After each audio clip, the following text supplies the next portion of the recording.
Hello, and welcome back to the coronavirus update video number 38.0. Some people have been asking why I put the 38.0, and actually it's because if there is an emergency update on the same day, I'll do 38.1 and 38.2, etc.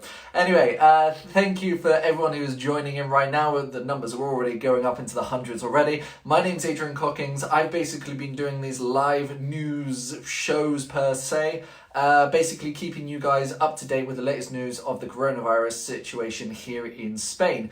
I've been doing this, of course, out of my own time. This is not my full-time job at all. I am actually a real estate agent by trade, as well as an old English teacher as well, if you didn't know that. So, I just want to get this out there because, again, I've had a couple of people messaging me asking for legal advice. I am not actually a lawyer. I'm not a lawyer. I'm not a solicitor. I do not want to give legal advice unless it has been passed to me by a lawyer or a solicitor themselves. I just want to clear that up. I do not want any repercussions coming back to me and my family. So, That's basically what I just wanted to say at the start. So, welcome. If you're a long-time watcher, thank you for coming back every single day at 4 p.m. If you're a new-time watcher, which we had a couple of people messaging me yesterday saying how great it was to find something like this, welcome. I do this video every single day at 4 p.m. and we try and make sure that you guys are up to date with all the latest news. So, let's just jump into it because we've got a lot of news that we can go over today.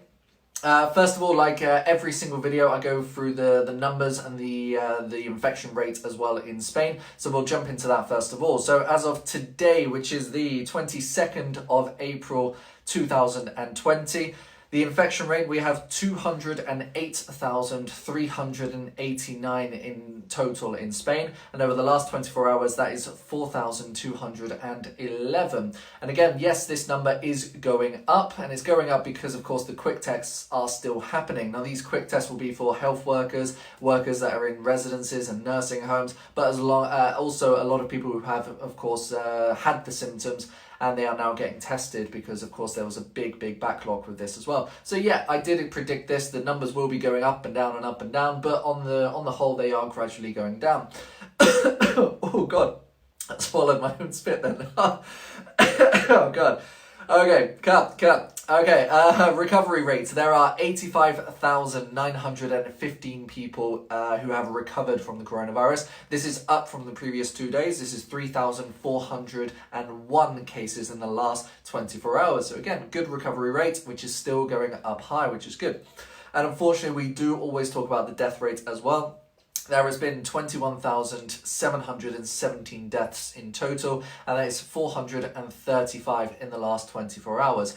And again, this number is higher than yesterday, but it's on the right track, as in going down at certain paces. So this is good. This is what we were expecting. As long as we don't see a huge jump up to a 600 or a 700, we are definitely on the decline here. Also, some other figures which I just want to thank you guys for. Now that we're into 1,000 here. Yesterday we reached 7,000 likes on this page, and that is 1,000 in the last 72 hours, which is unbelievable. I never thought that we would get that many likes in such a short period of time. So again, thank you so much for sharing this out. It's you guys who keep building this audience as much as you are doing at the moment, and it's you guys who are sharing these videos out. I've even had a lot of professionals and businesses asking if they can share the videos. Of course you can. That is perfectly fine. If you want to share this out to a business page, or if you run a business and you want to share this out with your clients, no problem at all. I'm really happy that you can get this information out there. 7,000, thank you.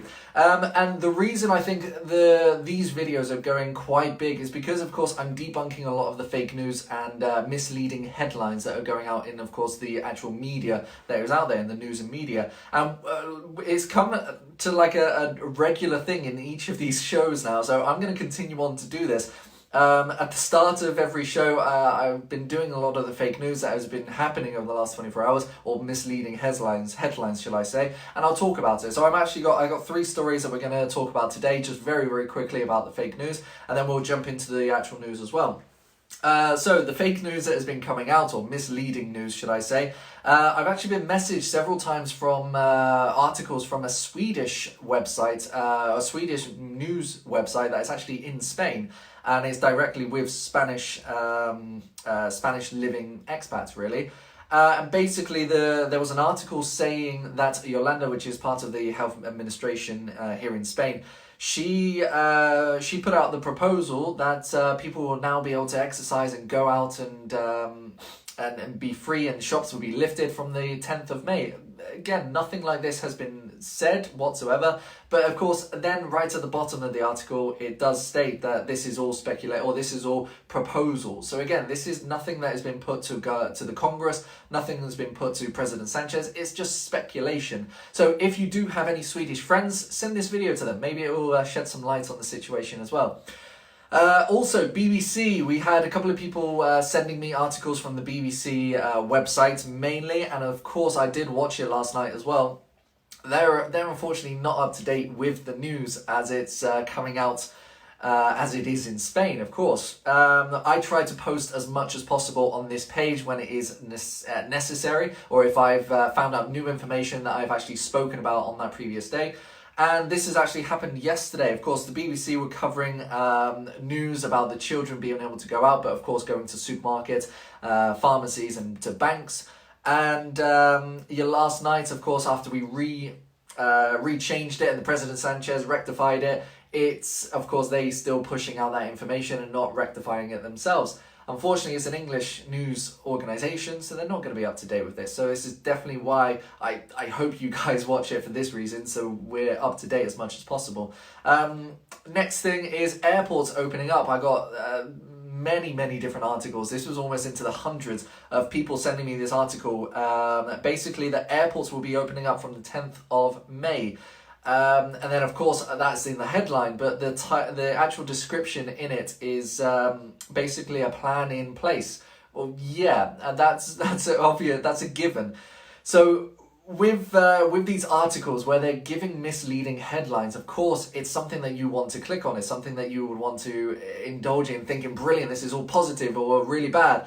It's scaremongering in a way. But the actual thing is, when you do read the articles, most likely they will not actually state any sources where they got this information from, or if they do state sources, it will most likely be proposed, speculating or suggested, which again is nothing to do with actual factual information. So it's very crucial that you read the article fully before sharing this information, because of course the people who, the majority of the people on Facebook, they read the headlines and they automatically think, oh, that's what's going to happen.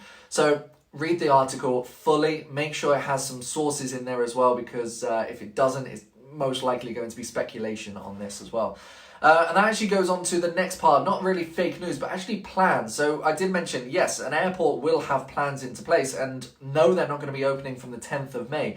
But basically, in the article, it says that Aena, the major airport company out here in Spain, yeah, they will have a plan in place for when the lockdown is lifted. Now, this plan in place will basically be getting back to a normal situation. Now, it's never going to be normal for at least another year, but they have a plan to basically activate the whole aerial system. So, yeah, they will have a plan, and I agree, they will have a plan. And in fact, most restaurants and clothes shops, and it actually dawned on me today, so I started to do a bit of research.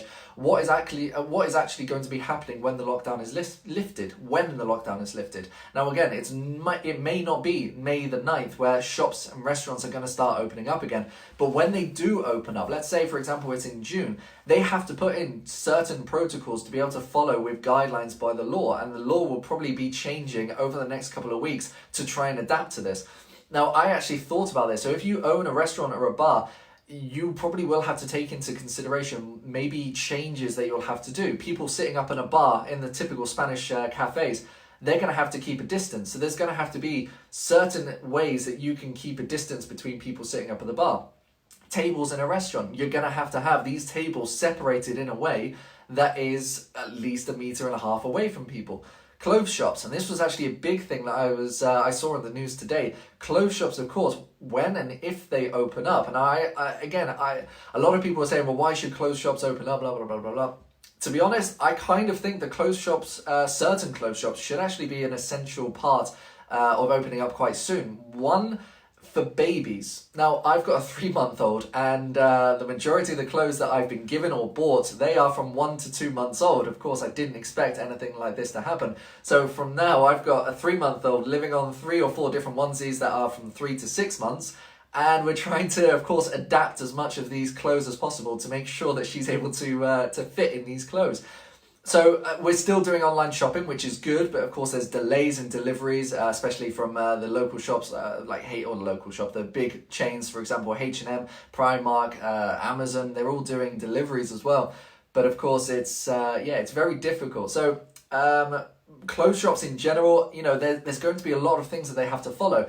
For example, fitting rooms. Will people be allowed to try on clothes in the fitting rooms before buying it? And if they do try it on and they decide not to buy it, what's going to happen with those clothes? So there's going to be a lot of things that just one industry will have to think about, and of course the government will probably have to think about this as well.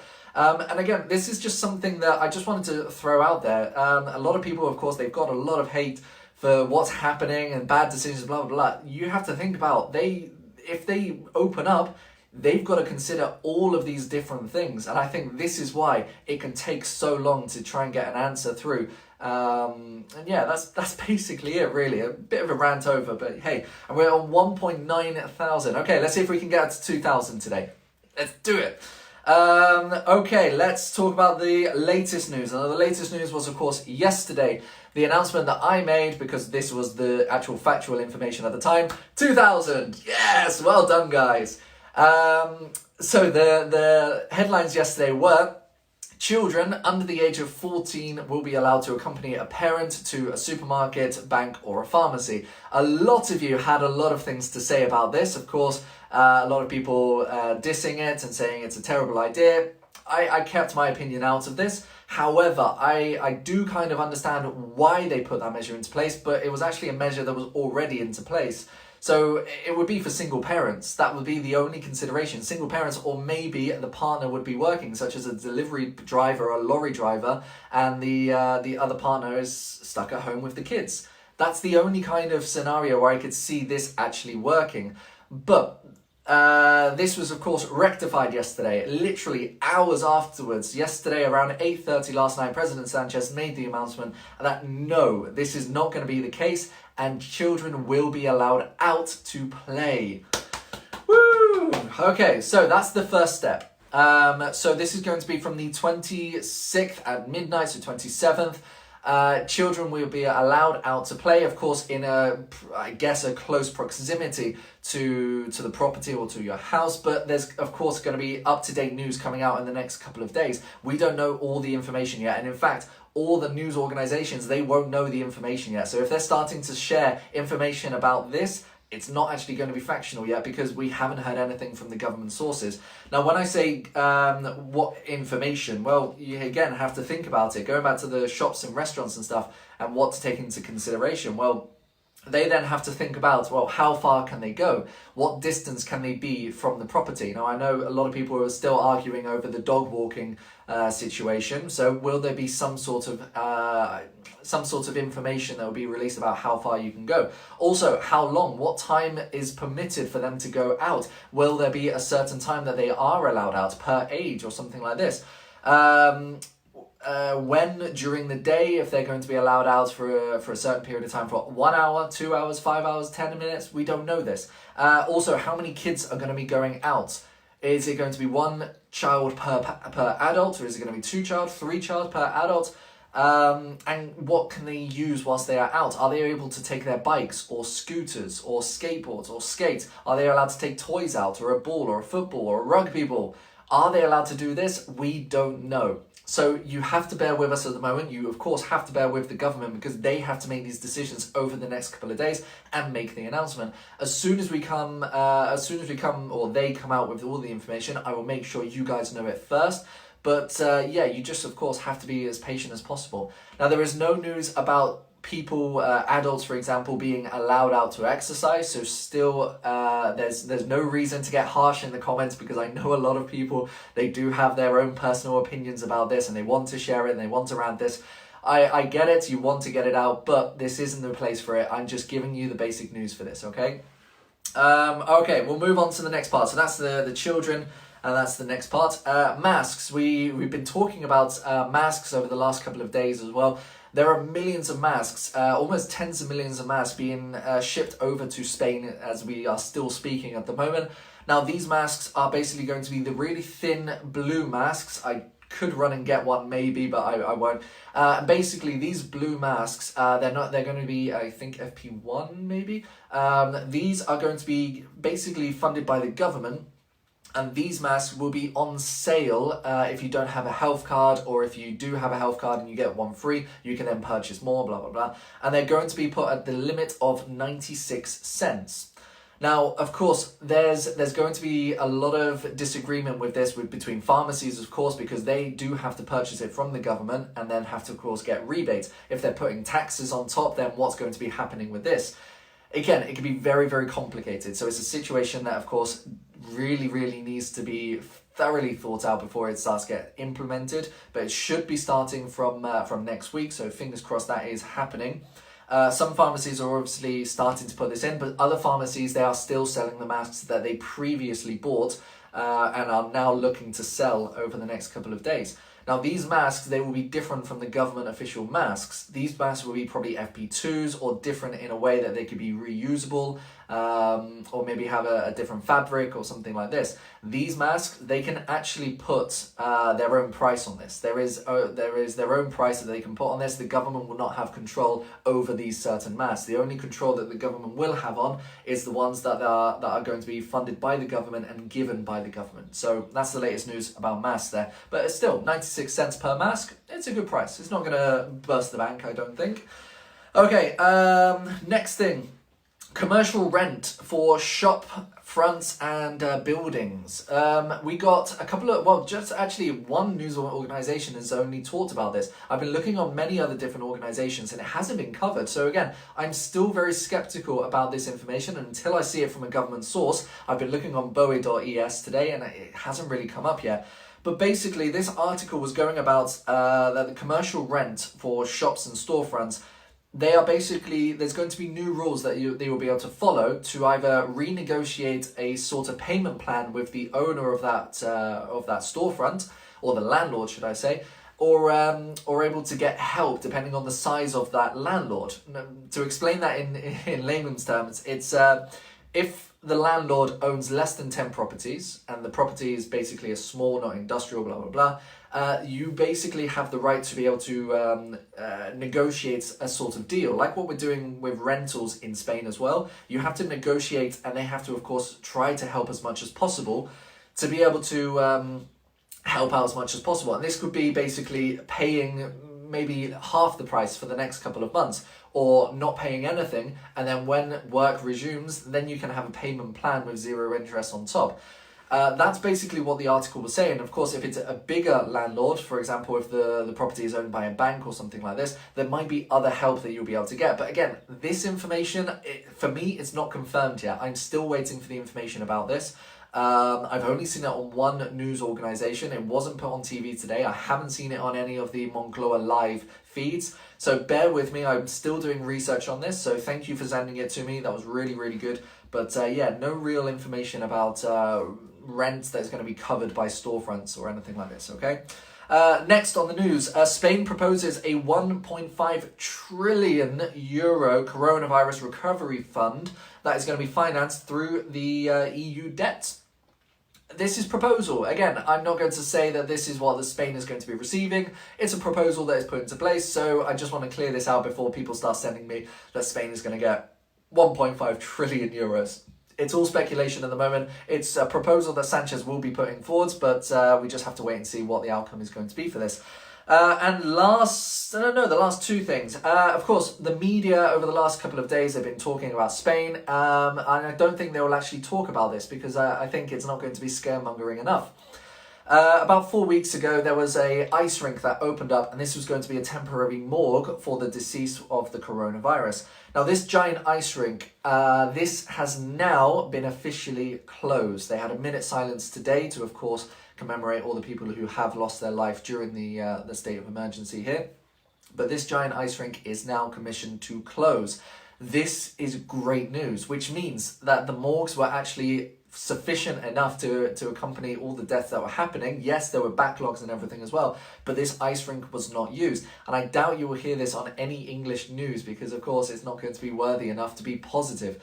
But I thought this was a great thing to finish off with, especially when it's such a highlight here, such a positive thing to think about, that this ice rink that was commissioned to be a temporary morgue is not going to be used, which is really good. Okay, and moving on, the last thing, a will. We talked about temporary wills during the emergency state, or the state of emergency, and you can write a will, a temporary will. If you don't have one currently in Spain, you are able to write one. Now, this is basically a temporary will that you can, or a PDF that you can download, print, and then fill in yourself. You can also copy and paste it onto your own document, fill in your own names, and get it signed. Now, this will, we talked about it about 5 weeks ago, where it's basically, this will only be accepted or valid until the end of the lockdown. And then after the lockdown, of course, you will have to get a proper will written up by a notary, etc. But this will, you would have to get 3 people to be a witness. Now, this could, be, of course, be a neighbour seeing from a distance, and you can pass the papers or something like that. It could be, I don't know, someone who is over the age of 16. So a husband, a child who is over 16. This could be your witnesses here. Now, I actually put a template up before this video. I put the template up. You can go back onto this page, have a look at the PDF, download it, and hopefully it will help out a couple of people. Now, I know a lot of people were worrying about not having a will and being in Spain. Again, this is only a temporary will. It's not. It's going to be official, as in a valid document during the state of emergency. But after the state of emergency, you will have to get one properly done. Okay, and the last thing that I'm going to talk about very, very quickly.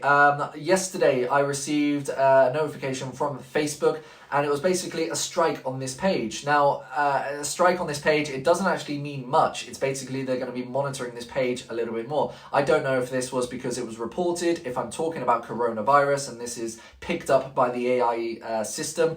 But actually doing a bit of research on it, Facebook have been basically blocking and cracking down on any pages that are anti-coronavirus or maybe organizing coronavirus what are they, protests, walkout protest kind of things, what they're doing in America basically. So yeah, Facebook are cracking down on most pages that is coronavirus, but what I don't want, of course I built up this this page to help as many people as possible, and what I don't want is for this page to disappear and you guys then left helpless. So I'm going to be offering 2 things that you can do today. There's not going to be a question of the day, it's 2 tasks that you need to do today. On this description, on this video, there is 2 links. There is one to a new YouTube channel that I just started opening up about an hour ago. I created it and I've just put up the first 2 videos that I ever did about the coronavirus. I'm going to keep adding the photos for the rest of the day. Sorry, photos, all the videos that I've done, and it's going to be on the YouTube page. And every time I finish one of these videos, about 10 minutes later, I'm going to put it straight onto that YouTube channel. So if you do want to send it to anyone who doesn't have Facebook, you can go onto that YouTube channel. But what I need you to do is go and subscribe to that channel so you guys can keep up to date as well with all the different things that I'm, of course, putting out in these videos. And of course, if this page does get blocked or taken down, I will still have that YouTube channel, and you can keep up to date with that YouTube channel just in case. The other thing, I've also got my Instagram on there. And this is my personal Instagram, where again, I don't want you guys sending me messages about I don't know, like 4 o'clock in the morning or anything like this. But you can contact me on there if needs be. But the actual main thing for the Instagram there is I'm going to be putting up live videos there. Because it's the same system as Facebook. I can do a live video, and if you are on Instagram, you can follow me. And again, if Facebook goes down, I'll be able to do Instagram and Facebook at the same time with this mobile and this mobile. So that's basically what I need you guys to do right now. Go onto the YouTube channel that is on the link on the description here. Oh, someone's just shared it. Well done, Cuevas, Elena Holidays. Well done, that's a holiday home there. Yes, if you can share this out as many people as possible, that would be fantastic.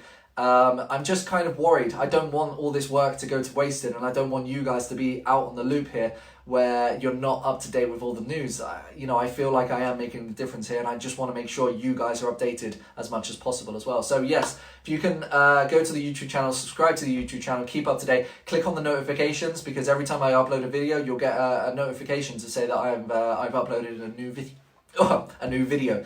Right, that's going to be it for today. Thank you so much for getting me up to 2,000 viewers today. I can't believe that we got to 2,000 today. I knew we were going to be able to make it today.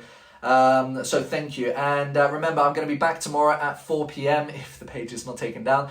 Back tomorrow at 4 p.m. like every single day, giving you the latest news. Remember, 8 p.m. every single night. Get out onto those balconies, get into those gardens, give a round of applause for the people who are risking their lives on the front line for us. And guys, thank you so much for everything that you're doing. You're the ones making a difference here. You really are. I will see you tomorrow. Bye.